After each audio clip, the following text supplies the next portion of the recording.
everyone. Alan has asked me to come on and share my testimony with you all. So I guess I'll start at the beginning. I was born on the 12th of July 1989. My mum and dad wanted to call me Billy, but instead of King Billy, they got Queen Billy. So they settled for Andrea. I had a big brother. I have a big brother and a big sister. From what I remember, I had a very good and happy upbringing. I was raised to go to church every Sunday morning and every Sunday evening. That was the Free Presbyterian. And I just loved going to Sunday school. I thoroughly enjoyed it. I loved learning about the Bible stories. I went to all the wee meetings. I even went to different churches every week, every night I went to different wee Bible meetings. And I just loved them. I loved going to the holiday camps, anything that was to do with God. I was there. And then I went to Magherafelt Primary. I then went on to the high school after that. After the high school, I went and done my beauty therapy and finished it. And then I went on to do anatomy and physiology. I just worked various jobs throughout. And then I went back to college and studied my health and social care. I then got a wee job just out in the care work, doing care work out in the community. I wanted to go on and do my nursing or to become a midwife. I still do, but it just didn't work out that way. So for now I'm happy doing that. I found my passion working in the care community. I just love being out and about, looking after the elderly and the most vulnerable. So I'm happy for now. I could pinpoint where all my troubles started. They all started whenever I went to the high school. On the 23rd of June 2002, I lost my best friend, Christina. She was knocked down and killed. She was only 12 years old, as was I. It was traumatizing. I'll not go into the ins and outs of it, but for a long time after her funeral, I was devastated. I just found myself asking so many questions, mostly where was she? And even though I was so young, I fully remember what was happening and at that time. So to the extent where I was having really surreal nightmares every night. My mum can vouch for that. But then as a result, I think I just tried to put all them thoughts to the back of my mind. By this stage I was about second or third year, and I just went down a very, very bad path. I just fell in with the wrong crowd and was going to places, really bad places where I just shouldn't have been. But God wasn't done with me, and little did I know back then that I had a lot of people praying for me. I think it's because I still had him in my heart. He was always there. I always felt him. And no matter where I was at, the party scene or out having fun with my friends, I always felt out of place. I could never put my finger on it back then, but now that I look back, God was there. He was looking out for me, and I had a lot of people, as I say, praying for me. So, as I cut a long story short, God used the bad situation to bring good, and that's where I met James. The party scene is where I met James, my husband now. So me and James started to get serious, and he then introduced me to his mum and dad. So his mum is from the Brethren. She goes to the Brethren Hall here in Mackerfeld. And of course she asked me to go along to a series of wee meetings in Desert Martin. And of course, without a doubt, I said yes, and I went along. But even before them meetings began, I felt God pulling me towards him. I couldn't stop thinking about God and his word. So I went along to the wee meetings, and it was one night that a wee man, Roy Reynolds, was preaching. He was preaching of the crucifixion, and I remember sitting in that wee small room, and I had heard that story so many times before, but this time it hit me like a ton of bricks, and I was fighting back the tears. The tears were just streaming down my face, and I felt so much shame. But I slept on it. I went home that night and slept on it. But the next day, it was still with me. And I got down on my knees in my front room, my living room in Desert Martin, and I just took the step. I pleaded for Jesus to come into my heart.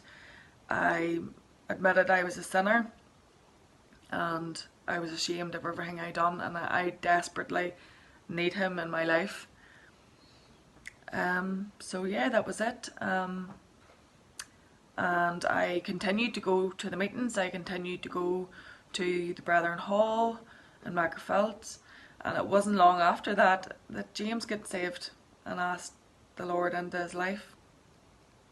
So by that stage, me and James were both engaged. We had with Tyler and Jessica. So we were planning to get married the next year after that. But I fell pregnant with Ezra. Me and James instantly knew that this was wrong. So we went to see Dennis Murphy. We decided, we prayed about it. We decided to bring the wedding forward. And we went to see Dennis, and he agreed to marry us on one condition, that we lived apart. Without even questioning it, we done it. We both separated, and James lived with his mum and dad, and I stayed in the house with the kids. We had everything booked, we had everything paid for, and it was a stressful time for us. We prayed and prayed about it, and God prevailed. We got all our money back. Anything we had booked, we got sorted for that for the following year, for the day we got married. And so we got married in Tobermoor Baptist, and then we got baptised on April. And I remember Dennis telling us, don't be shocked if the enemy strikes.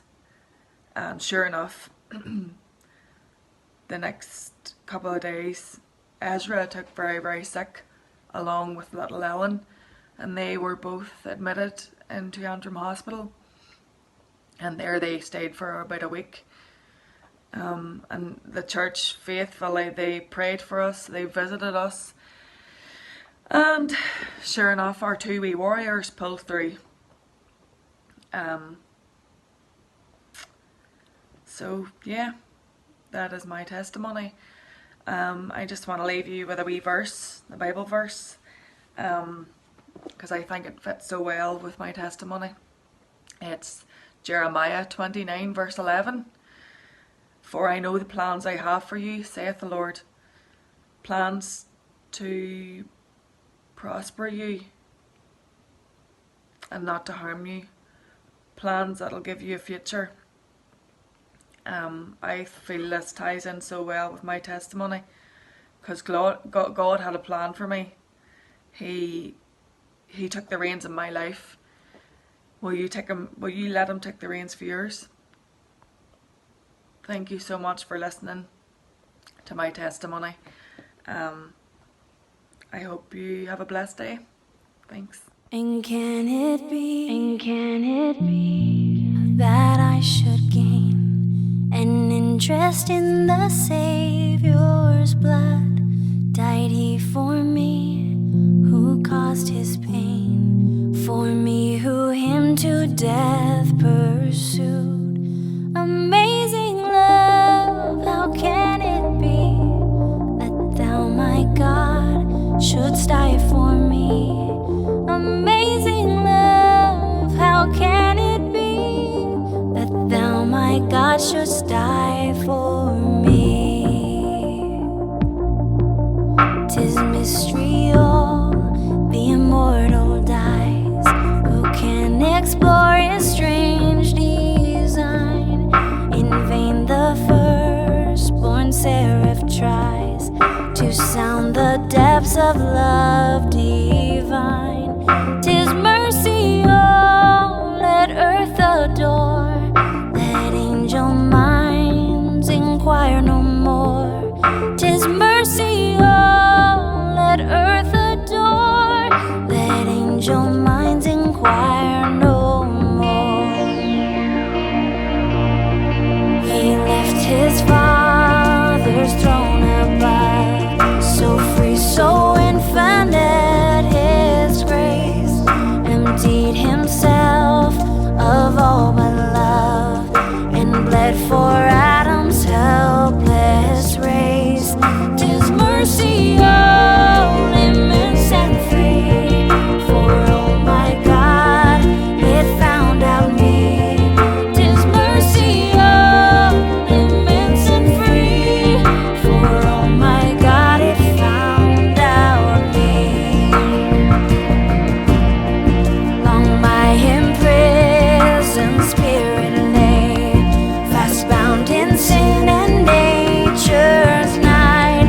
Thine eye diffused a quickening ray, I woke the dungeon flamed with light.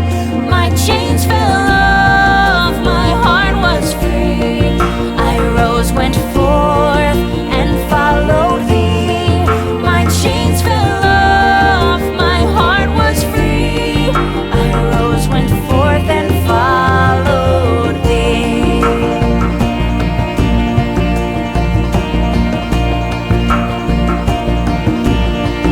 No condemnation now I dread, Jesus and all in him is mine. Alive in him, my living head, and clothed in righteousness divine. Bold I approach the eternal throne, and claim the crown through Christ my own. Bold I approach the eternal throne, and claim the crown through Christ my own. Bold I approach the eternal throne, and claim the crown through Christ my own. Bold I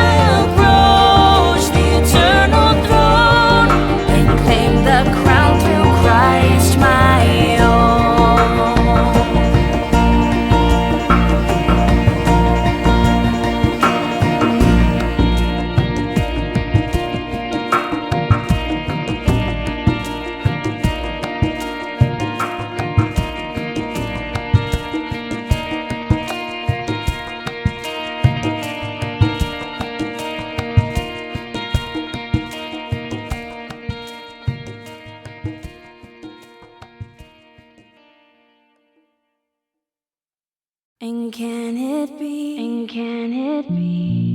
that I should gain?